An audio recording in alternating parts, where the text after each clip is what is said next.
네, 진사로입니다. 64회 한국사 능력검정 시험 심화 41번부터 50번까지 마지막 파트에 대해서 해설 강의 이어가도록 하겠습니다. 자, 가부대에 대한 설명으로 옳은 것은 해가지고, 자, 이것은 가편령계획 대강의 일부로 병력 모집에 대한 계획이 담겨 있대요. 이를 바탕으로 대한민국 임시정부는 충칭에서 지청천을 총사령으로 하는 가총사령부를 창설하였습니다. 라고 나와 있어요. 자, 대한민국 임시정부가 창설한 부대라는 뜻이죠. 여기 내용들 쭉 나와 있지만 대한민국 임시정부가 특히 충칭에서 이제 창설한 부대, 이거는 하나밖에 없습니다. 한국광복군이에요. 자, 임시정부가 만들었던 유일한 부대, 한국광복군에 대한 설명이죠. 총사령은 지청천, 그 다음에 부사령은 나중에 이제 김원봉, 이렇게 됩니다. 자, 그래서 가부대에 대한 설명, 즉 한국광복군에 대한 설명을 찾아주면 되겠는데요. 정답도 금방 나옵니다. 1번이죠. 미국과 연계하여 국내 진공 작전을 계획하였다라는 거예요. 자, 여기서 말하는 미국은 이제 특히 OSS, 그러니까 전략정보국 산하의 특수부대를 말합니다. 이 부대하고 함께 국내 진공작전을 계획을 했는데, 이 진공작전이 실행되기로 했던 때가 1945년 9월이에요. 근데 이제 그 전에 일본이 패망을 하는 바람에 이제 국내 진공작전은 실행되지 못했죠. 이렇게 해서 이제 정답은 1번이고요. 다른 선지들도 군대 관련된 중요한 내용들이기 때문에 보겠습니다. 자, 쌍성보 대전자령 전투에서 일본군을 격파하였다라는 거, 이거는 이제 한국 독립군에 대한 설명이에요. 자, 그 1920년대 중반에 만주 지역에서 그 삼부 통합운동이 벌어지면서 이제 혁신의회와 국민부 이렇게 둘로 정리가 됐어요. 그 삼부 통합운동 결과 혁신의회가 이제 나중에 한국 독립당을 창당하고 거기에 부대가 한국 독립군이었죠. 이것도 이제 그 지청천 장군께서 지휘하셨습니다. 지청천 장군. 그 다음에 조선민족전선연맹의 무장조직으로 결성되었다. 기억해 두실 필요가 있어요. 이거는 조선의용대 김원봉 선생의 부대죠.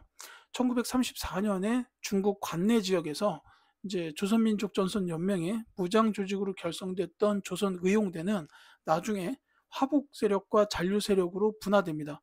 이 화북세력은 조선의용군으로 이렇게 이제 변하게 되고, 이제 잔류세력은 이제 한국광복군의 한 부대로 나중에 편입이 될 거예요. 자, 그 다음에 중국 의용군과 연합하여 영릉가 전투에서 승리하였다. 자, 영릉가 및 흥경성 전투, 이건 이제 조선혁명군이죠. 조선혁명군. 양세봉 장군을 기억해 주시면 좋겠어요. 양세봉. 자, 이렇게 되고, 그 다음에 간도 참변 이후 조직을 정비하고 자유시로 이동하였다라는 거, 이거는 대한독립군단.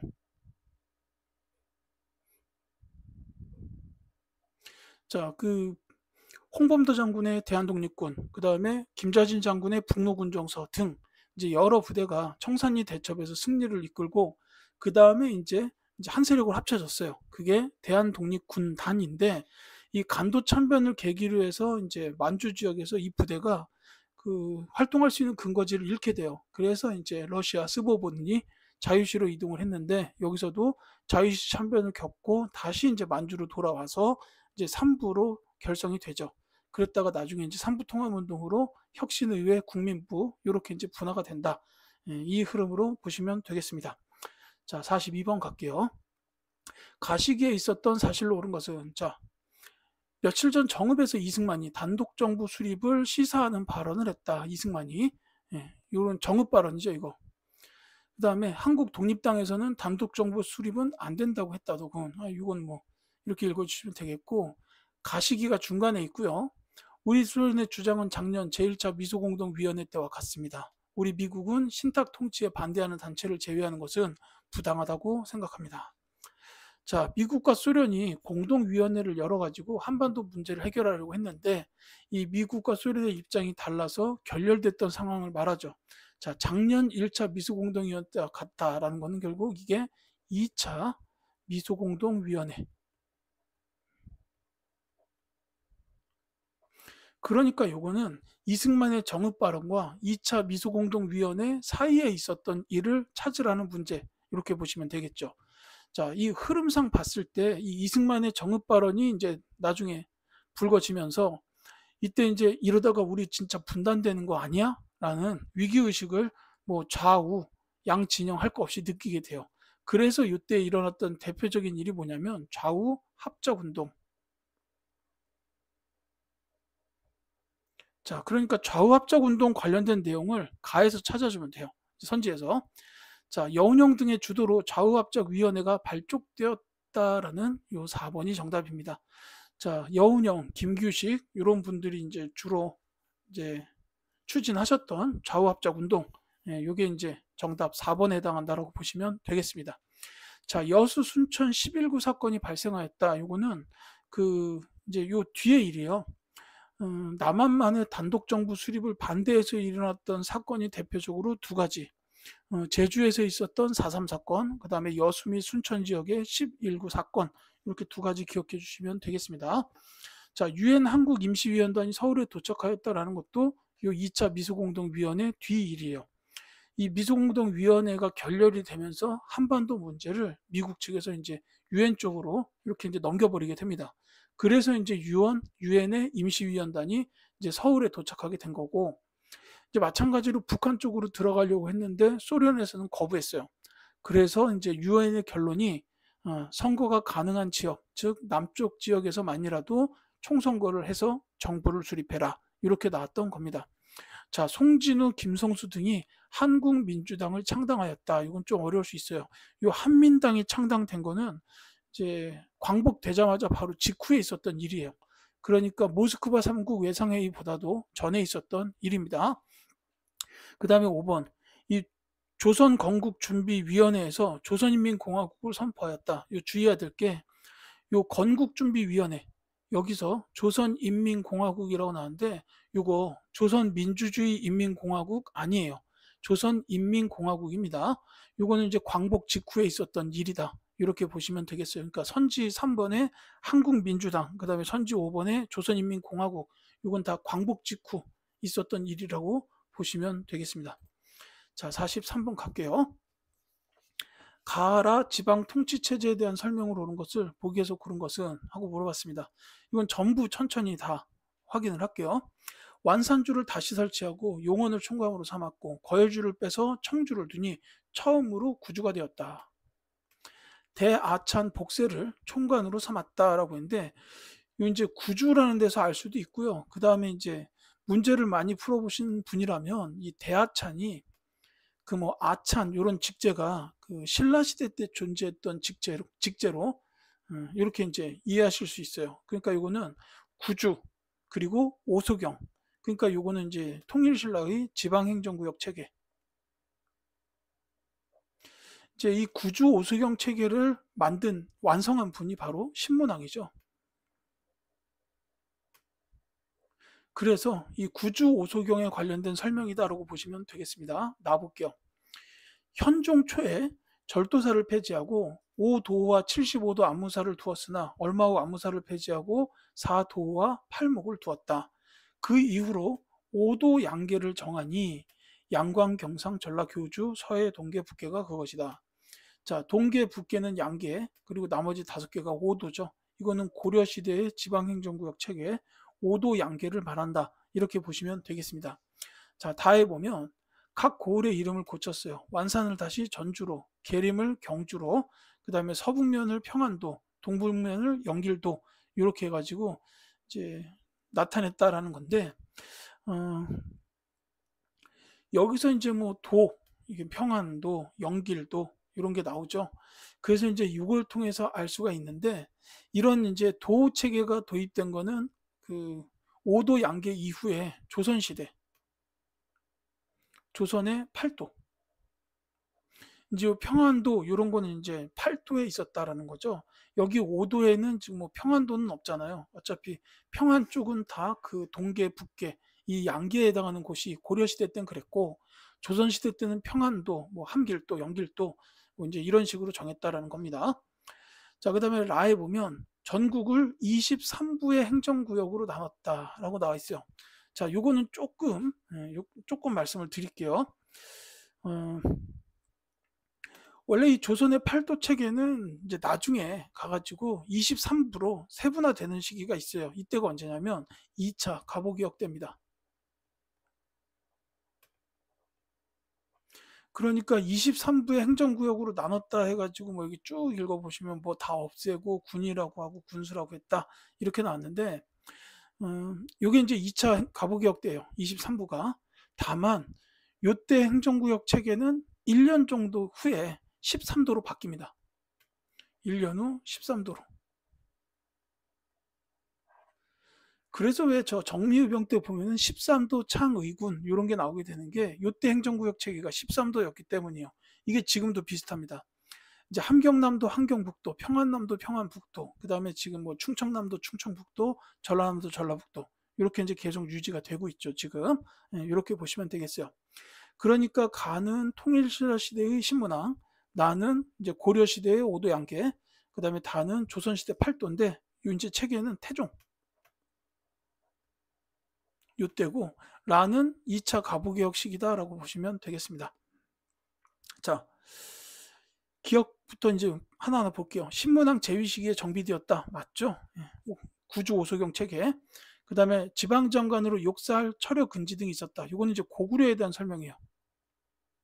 그렇기 때문에 니은은 옳지 않습니다. 그 다음에 도에 관찰사가 임명되어 수령을 감독하였다. 맞아요. 팔도 체계에서는 관찰사였고 오도 양계에서는 오도는 안찰사, 양계는 병마사입니다.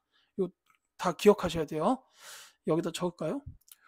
오도는 안찰사, 양계는 병마사. 이렇게 이제 구분해서 기억해 주시면 좋겠습니다. 자, 광무개혁의 일환으로 실시되었다? 아니에요. 23부 행정구역으로 나눈 거는 2차 갑오개혁 때고 광무개혁은 그보다 더 뒤, 대한제국 선포 이후 이렇게 나타난 개혁이다라고 보시면 되겠습니다. 그렇기 때문에 정답은 2번 기역과 디귿이다. 이렇게 보시면 되겠죠. 자, 44번 가겠습니다. 자, 다음 상황 이후 일어난 사실로 옳은 것은 하고 물었어요. 역시 선지 중에 가장 늦게 최근에 일어난 사실을 찾아주면 되겠습니다. 자, 유엔군과 국군은 서울에서 퇴각하고 한강 이북 부대를 철수시키기로 결정하였다. 자, 임시교량을 이용해 철수하였고 마지막 부대가 통과한 후 임시교량을 폭파시켰다. 서울 시민들에게 피란을 지시하여 보따리를 싸서 나섰다라고 돼 있죠. 자, 요거 읽으면 조금 어려울 수도 있어요. 뭐 정부가 피란을 지시했다라든지 뭐 시민들이 피란길에 나섰다. 이런 거 보고서 6.25 개전 초기에 이제 서울이 함락되는 상황인가라고 생각할 수도 있어요. 그렇지만 그게 아닌 게 유엔이 서울에서 퇴각한다라고 한 거예요. 그러니까 전쟁 초기에는 유엔군이 들어와 있지 않았고 3일 만에 서울을 빼앗겼어요. 근데 지금 이거는 그 상황은 아니죠. 유엔군과 국군이 퇴각하자라고 했던 거기 때문에 이때는 이미 유엔군이 서울로 와 있던 시기다. 이렇게 보면 돼요. 그래서 이거는 전쟁 초기에 서울을 빼앗기던 그 상황이 아니라 1951년 일사후퇴에 관련된 상황이다. 라고 보면 돼요. 1951년입니다. 자, 요 이후에 일어난 사실로 옳은 것은 하고 물었어요. 사실 선지 보자마자 찾는 건 굉장히 쉽습니다. 정답은 바로 1번이에요. 한미 상호 방위 조약 요거는 6.25 전쟁이 끝나고 미국하고 맺은 조약이기 때문에 이게 일사후퇴 이후에 일어났던 사실이다. 이렇게 보시면 되겠습니다. 자, 장진호 전투에서 중국군이 유엔군을 포위하였다. 자, 요거는 중국군이 들어왔으니까 이제 중국군 개입하고 관련된 거죠. 이때는 이제 1945년 11월 뭐 그때예요. 그러니까 요 일사후퇴 직전이죠. 그래서 이때 이제 중국군이 들어옴으로 인해서 국군과 유엔군이 밀려나게 되고 이제 서울까지 빼앗기게 되는 그 흐름으로 이어진 겁니다. 자, 경찰이 반민족행위 특별조사위원회를 습격하였다라고 했어요. 요거는 6.25 전쟁 발발 전 반민족행위 특별조사위원회, 이거 반민특위죠. 요게 이제 그때 있었다라고 보면 되겠고, 자, 미국의 극동 방위선이 조정된 에치슨 라인이 발표되었다. 이거는 6.25 전쟁이 발생하게 된 배경 중 하나입니다. 자, 그 다음에 50 총선거 실시. 이거는 뭐 대한민국 정부가 수립되기 전 일이다. 48년도에요. 뭐 연도까지는 모르셔도 되지만 흐름으로 보자면 이제 정부 수립 이전 일이니까 6.25 전쟁보다도 당연히 전입니다. 자, 45번 갈게요. 다음 뉴스에 사건이 일어난 정부 시기의 경제 상황으로 온 것은, 자, 경기도 광주 대단지에서 주민들이 차량을 탈취하는 등 시위를 벌였다. 그래서 이제 주민들을 광주로 이주시키는 과정에서 약속한 조건을 지키지 않자 주민들이 집단으로 반발하였다라는 건데, 요건 이제 간단히 말하면 여기 나와 있지만 광주 대단지 사건이라고 불러요.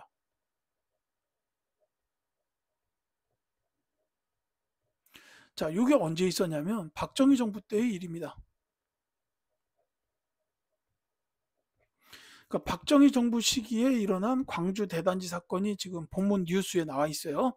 그러면 이 정부 시기는 당연히 박정희 정부라고 보면 되겠죠. 이 시기의 경제 상황을 물어본 문제입니다. 자, 대표적으로 두 가지가 큰 틀에 있어요. 경제개발 5개년 계획을 실천한 시기죠. 그 다음에 그 경부 고속국도가 개통됐다. 이 두 가지가 가장 대표적인 일이고, 그 외에도 이제 수출 100억 달러를 달성했다라든지 새마을 운동이 진행됐다. 이런 게 나올 수도 있습니다. 근데 지금 제가 얘기한 거에서 뭐 대표적인 게 있죠. 1번 경부고속도로가 개통되었다가 정답입니다. 자, 경제협력 개발기구에 가입하였다. 이건 이제 김영삼 정부 때. 자, 원조 물자를 가공한 300 산업이 발달하였다. 이승만 정부죠.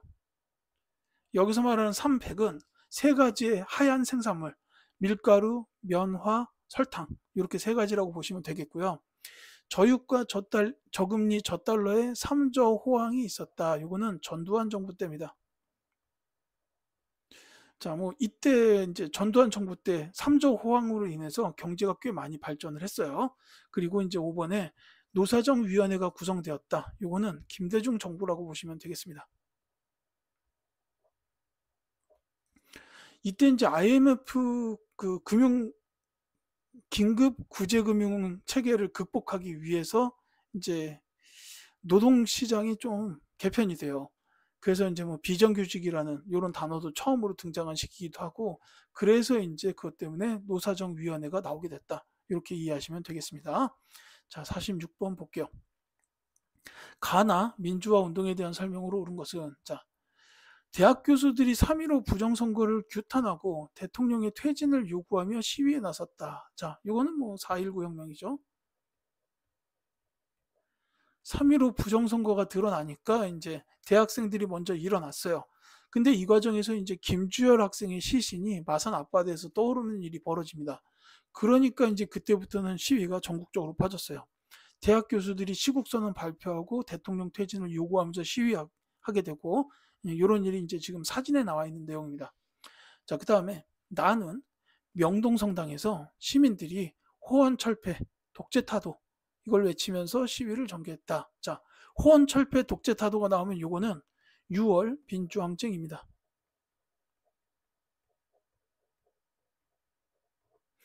전두환 정부 말기에 있었죠. 이 호언이라는 게 그 4.13 호언 조치, 간선제로 체육관에서 뽑는 그 헌법 내용을 그대로 지키겠다라는 게 4.13 호언 조치였어요. 그래서 이제 당시에 대통령 직선제를 요구하던 국민들이 반발을 해서 일어난 민주항쟁. 자, 이것도 역시 대학생들이 시위를 하는 과정 중에 연세대학교의 이한열 학생이 최루탄을 맞고 이제 돌아가시는 이런 일이 벌어지게 됩니다. 그것 때문에 이제 시위가 굉장히 확산이 됐죠. 물론 이거 전부 다 국민들이 이겼습니다. 자, 그래서 지금 이제 6월 민주항쟁 이후에 헌법이 바뀌어가지고 현재까지 그 대통령 5년 단임 직선제로 이어져 오고 있는 상태죠. 자, 이제 각 설명 볼게요. 굴욕적인 한일 국교 정상화에 반대하였다. 자, 요거는 박정희 정부 초기에 있었던 6.3 시위를 말해요. 한일 협정을 반대한 거예요. 그러니까 일본하고 국교를 수립하겠다. 당연히 찬성을 못하죠. 일본이니까. 그래서 이제 반대를 한 거고, 다만 이제 이때 일본하고 협정을 맺게 됩니다. 자, 군부 독재를 타도하려 한 민주화 운동이었다. 요건 이제 5.18 그 민주화 운동이라고 보면 돼요. 자, 그 다음에 대통령 직선제 개헌을 이끌어내었다. 요게 이제 6월 민주항쟁에 대한 설명이 맞습니다. 제가 말씀드렸죠. 이제 요 6월 민주항쟁 이후에 6.29 민주화 선언이 나와요. 여당 대표였던 노태우가 나와가지고 국민들의 뜻에 따라 직선제로 개편하겠습니다 하고 이제 헌법을 바꾸죠. 그게 9차 개헌이고 지금까지 이어져 왔다. 그래서 정답이 3번이 됩니다. 전개 과정에서 시민군이 자발적으로 조직되었다라는 것도 5.18 민주화 운동에 대한 설명이 있죠. 자, 그 다음에 가나 대통령이 하야하는 결과를 가져왔다라고 했는데 요 가만 대통령이 하야한 게 맞고요. 나는 아닙니다. 그래서 정답은 3번 직선제 개헌을 이끌어냈다라고 보시면 되겠습니다. 자, 47번 갈게요. 다음 조치를 시행한 정부 시기에 있었던 사실로 옳은 것은 해가지고 긴급조치 제9호라고 나와 있어요. 자, 긴급조치 제9호. 대통령 긴급조치. 자, 이 대통령 긴급조치가 발효됐던 시기, 이게 사실 하나밖에 없어요. 이게 언제냐면 유신체제 때. 그러니까 박정희 정부 시기죠.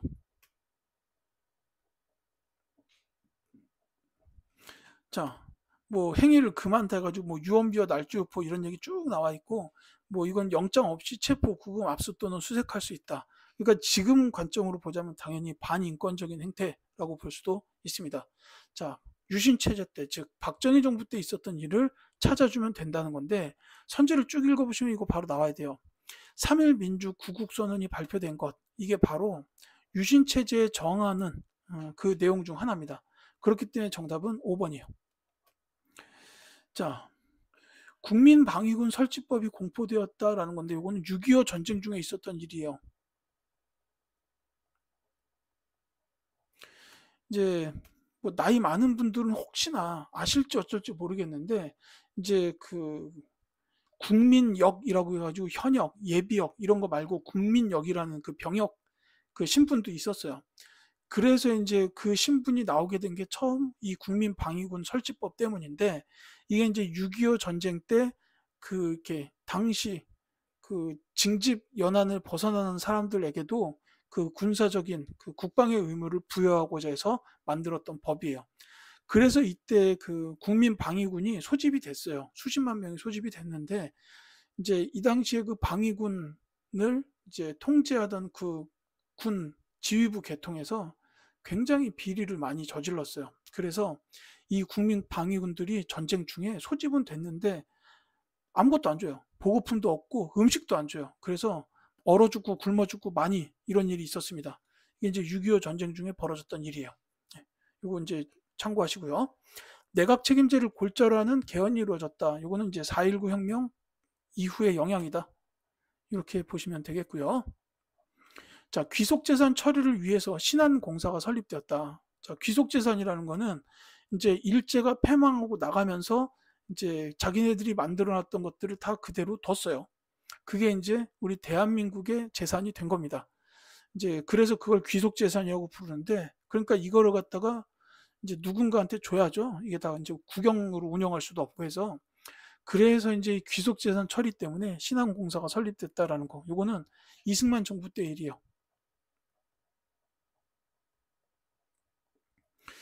이 귀속재산 처리가 농지개혁하고도 관련이 됩니다. 이 농지개혁 때는 그 개인이 보유할 수 있는 토지의 한도가 있어서 대지주 계층들은 그 토지를 전부 다 나라에 줘야 됐어요. 그래서 나라에서 주면은 나라에서는 당연히 그걸 유상 매입을 한 구조기 때문에 지가증권을 발행을 해줬는데 나중에 이제 이 귀속재산을 처리할 때 지가증권을 쓸 수 있게 했어요. 그래서 지가증권 몇 장에 요 공장 하나, 뭐 지가증권 몇 장 하면 저쪽 공장 하나, 뭐 이런 식으로 이제 배정을 해줬는데 사실 이 지가증권이 6.25를 거치면서 값어치가 계속 떨어져요.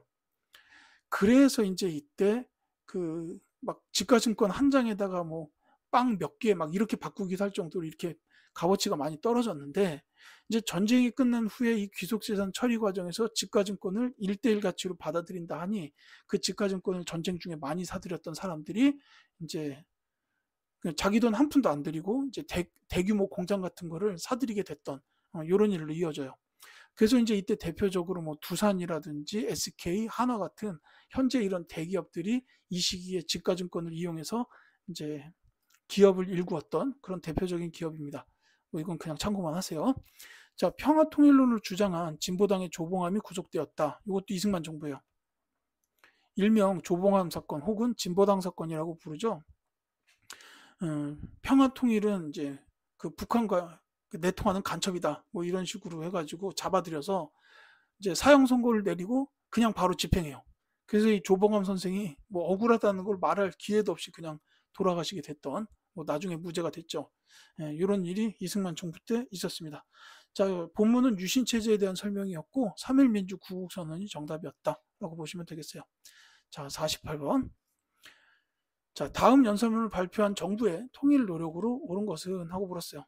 저는 김정일 국방위원장과 분단 55년 만에 처음 정상회담을 가졌습니다. 라고 나왔어요. 자, 처음 정상회담이기 때문에 이거는 1차 남북 정상회담. 이 남북 정상회담이 이제 지금까지 총 3번 있었어요. 1차 남북 정상회담은 김대중 정부. 따라서 지금 본문에서 얘기하고 있는 저는 김대중 대통령이라고 보면 되겠습니다. 김대중 정부에 대한 설명이에요. 그 다음에 2차 남북 정상회담은 노무현 정부 때 역시 김정일하고 평양에서 만났죠. 그 다음에 이제 3차 정상회담은 판문점에서 문재인 대통령하고 현재 북한의 김정은, 이 두 분이 만나가지고 이제 판문점에서 정상회담을 했죠. 자, 어쨌든 이제 쭉 읽어 보시면은 정상회담을 성공적으로 마쳐서 세계를 놀라겠다. 이제 뭐 이런 게 나와 있죠. 즉, 이 문제는 김대중 정부의 통일 노력에 대한 문제다라고 보시면 되겠습니다. 자, 남북 교류 협력을 위한 개성공업지구 조성에 합의하였다라는 게 바로 정답이에요. 자, 이건 이제 우리가 줄여서 보통 개성공단이라고 부르죠. 이 개성공단은 김대중 정부 때 이제 합의가 됐고 노무현 정부 때부터 이제 착공이 됐습니다. 이렇게 보시면 돼요. 자, 평화통일 외교정책에 관한 6.23 특별성명을 발표했다. 이건 이제 6.23 특별성명 좀 어려운데 이건 박정희 정부라고 보시면 되겠고요. 남북 사이의 화해만 불가침 교류협력에 관한 합의서를 채택했다. 이거 남북 기본합의서예요. 노태우 정부라고 보시면 되겠고 14 남북 정상선언에 서명했다. 자, 요거는 노무현 정부입니다. 2차 남북 정상회담에 이어서 14 남북 정상선언, 그리고 이제 1차 남북 정상회담 때 김대중 정부에서는 6.15 남북 공동선언을 발표하게 됐죠. 자, 7.4 남북 공동성명을 실천하기 위하여 남북조절위원회를 구성했습니다. 이것도 박정희 정부라고 보시면 되겠습니다. 통일에 관한 노력이 시작된 것은 박정희 정부 때부터입니다. 그러니까 지금 우리가 따지는 걸로는 이제 이 보수 쪽 진영에서부터 통일의 노력이 시작됐다라는 거예요. 이거 꼭 기억해 두십시오. 자, 49번 갈게요. 가마에 들어갈 내용으로 옳지 않은 것은 하고 물었습니다. 자, 강수라는 분이 나와요. 이 강수는 이제 신라시대 신라시대 학자입니다. 이제 선지 1번을 보면 가에 대해서 외교문서 작성에 능하여 청방 입문표를 띄었다라는 거. 요거는 강수에 대한 설명이 맞습니다. 자, 그 다음에 서희는 쉽죠. 나를 보니까 외교담판을 통해 강동 육주를 확보했다. 맞아요. 자, 그 다음에 이 얘가 누군가 하고 봤더니 일본에 파견되어 계해약조 체결에 기여했다라는 건데 사실 이것도 맞습니다. 이거 이해라는 분이 계해약조 체결을 한 거예요. 이거 맞아요. 그 다음에 김홍집은 보빙사의 정권 대신으로 미국에 파견됐다. 사실 이 보빙사 정권 대신은 민영익입니다. 그러니까 보빙사의 정권 대신으로 미국에 파견된 분은 민영익이라는 분이고 이 김홍집은 수신사로 갔었어요. 수신사로 일본에 갔었고 그 다음에 또 하나 기억해야 되는 게 바로 그 유명한 조선 책략을 들여온 분이 이분입니다. 조선 책략. 제1 청나라 외교관 황준원이 지었다는 그 유명한 조선 책략을 들고 들어온 사람이 바로 2차 수신사로 갔었던 김홍집입니다. 보빙사의 정권 대신은 민영익이에요. 그 다음에 김규식은 워낙 유명한 분이죠. 파리 강화회의에 독립청원서를 제출했다. 이거 맞는 말이에요. 그래서 정답은 4번이 되겠습니다. 자, 그 다음에 50번 갈게요. 가 지역에 대한 탐구활동으로 가장 적절한 것은, 자, 우리 모둠에서는 임시정부 국무령을 역임한 석주 이상용 선생의 생가인 임청각과 독립운동에 대하여 발표하려고 한다라고 돼 있어요.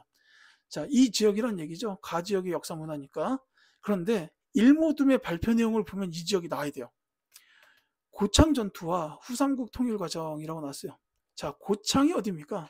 이거 전라도에 있는 그 고창 아니죠? 여기서 말하는 고창은 바로 안동입니다. 안동. 이 고창 전투에서 고려의 왕건이 후백제 부대를 대파하면서 왕건이 내가 이 동쪽 지역을 이 전투에 의해서 평안하게 했다라는 뜻으로 지역의 이름을 이제 편안할 안, 그 다음에 동쪽의 동 해서 안동으로 이렇게 부르게 된 겁니다. 그래서 이제 안동이에요. 봉정사 극락전 안동에 있죠. 자, 그 다음에 도산서원과 퇴계 이황의 성리학. 자, 도산서원도 안동에 있습니다. 그러니까 임청각이나 이상용 선생의 생가, 뭐 이게 안동에 있다는 사실을 몰라도 이 문제를 푸는데 큰 지장은 없어요. 자, 안동에 대한 탐구 활동을 찾아라라는 문제입니다. 안동 관련된 선지가 답이 되겠죠. 자, 김원창이 반란을 일으킨 근거지를 파악한다라고 했는데, 요건 이제 결론부터 말씀드리면 요건 이제 웅주라고 하는 현재 공주 지역이에요. 요건 마지막에 조금 설명을 더 드릴게요. 그 다음에 강주룡이 고공 시위를 전개한 장소를 알아본다라고 되어 있는데, 요 강주룡 여성 노동자분이죠. 이분이 고공 시위를 전개한 장소는 평양 을밀대예요. 평양 을밀대. 요 지붕 위에 올라가서 시위를 했어요. 이 강주령 선생이 이제 평양 을밀대 지붕에서 시위를 하셨다. 이게 이제 1920년대 말, 30년대로 넘어가는 그 시점에 있었습니다. 자, 공민왕이 홍건적의 침입 때 피란한 지역을 찾아본다. 이게 정답이에요. 이제 고려가 여러 번 외침을 받았는데 특히 홍건적이 침입했을 때는 공민왕이 안동까지 피신했다라는 것을 기억해 두셨으면 좋겠습니다. 이건 안동에 대한 설명이 맞습니다. 이게 조금 선지가 어려웠을 거예요. 자, 신립이 배수의 진을 치고 전투를 벌인 위치를 검색한다라고 했는데 아까 그 임진왜란 문제가 나왔을 때 제가 잠시 말씀을 드렸어요. 탄금대. 이 탄금대가 충주에 있습니다. 신립 장군이 전투를 벌여서 배수의 진을 쳤던 곳 바로 충주 탄금대다라고 보시면 되겠고요. 그 다음에 이제 김삼이가 가옥한 수탈에 저항하여 봉기한 곳을 조사한다. 이건 이제 김삼이 효심의 난 그거랑 관련이 있죠. 무신 정권 초기에 있었던 민중 봉기 중 하나. 요거는 이제 그 운문 초전 지역인데 지금으로 따지자면 울산 인근 지역이다라고 보시면 되겠습니다. 자, 뭐 다른 것들은 다 이제 말씀을 드렸는데 제가 이제 김원창이 반란을 일으켰다. 요거 관련된 내용을 그냥 조금만 설명을 할게요. 이 김원창의 아버지가 누구냐면 김주원이에요. 이분의 이름이 한국사 시험에 자주 등장을 합니다. 특히 이제 심화 요 한능검 시험에서 김주원이라는 그 신라의 분 이름이 자주 등장해요. 진골 중에서도 거의 이제 으뜸이었던 분입니다. 이제 이분이 이제 왕이 되려고 하는데 그 이제 일화가 있죠. 왕으로 이제 내정이 됐어요. 그래서 이제 왕으로 취임을 하고자 이제 집에서 나와서 궁궐로 오려고 하는데 갑자기 이제 하천에 물이 불어나서 건너질 못하게 됐다. 그래서 이제 당시에 김경신 이제 각간이었던 김경신이 왕에 오르게 돼요. 이제 왜냐하면 김주원이 왕위에 오르려고 하는데 물이 불어나서 못 온다라는 거는 결국 하늘이 김주원이 왕위에 오르면 안 된다는 걸 알려준 거다라고 생각을 한 거예요. 그래서 이게 이제 선덕 왕이 죽은 후에 있었던 일인데 선덕 여왕 아니에요. 선덕 왕이 돌아가신 이후에 김주원, 김경신 요 두 분이 있었는데 김주원이 왕에 오르려고 하는데 물이 불어나서 못 나오니까 신하들이 저거는 김주원이 왕에 오르면 안 된다는 뜻이구나 해가지고 당시 각간이었던 김경신이 왕위에 오르게 된다. 요거는 이제 시험에서 자주 등장해요. 이때가 이제 신라 하대, 그러니까 통일신라 말기이기 때문에 요걸 가지고서 이제 시기를 묻는 문제가 많이 나와요. 특히나 요 김경신은 원성왕입니다. 원성왕 하면 아셔야 되는 게 독서 삼품과를 시행했던 왕이다. 요거죠. 자, 그렇다면 김원창은 뭐냐? 말씀드렸듯이 김주원 아들이에요. 그러니까 이제 김원창 입장에서는 이제 김주원이 자기 아버지가 왕위에 오르지 못한 거에 대한 불만이 있었어요. 그 불만 때문에 일으킨 난이 바로 요 김원창의 난입니다. 그러니까 이제 이 김원창의 난 이후로 왕권이 급격하게 이제 쇠퇴하게 돼요. 약해지게 됩니다. 그리고 이제 진골 귀족 간의 왕위 다툼이 더 치열해지게 된 거죠. 음, 물론 이제 저 원성왕은 그 김주원을 뭐 이렇게 뭐 죽였다든지 처형했다든지 이러진 않았어요. 그 김주원한테 그 명주 지역, 강릉 지역에 그 도독을 맡깁니다. 그러니까 그 지역을 총괄하는 그 도독을 맡기고 거기 이제 알아서 하라고 이렇게 이제 하기도 했죠. 뭐 이런 거는 이제 TMI일 수도 있지만 워낙 이제 신라 시대 관련된 시대 문제를 묻는 데서 김주원, 김경신이 많이 나왔기 때문에 한번 제가 살짝 짚어봤습니다. 자, 어쨌든 이렇게 해가지고 그 64회 항능검 심화에 대한 해설 강의를 모두 마치도록 하겠습니다. 지금까지 강의를 들어주신 학생분들께 진심으로 감사드립니다. 이제 다른 컨텐츠를 통해서 또 찾아뵙도록 하겠습니다.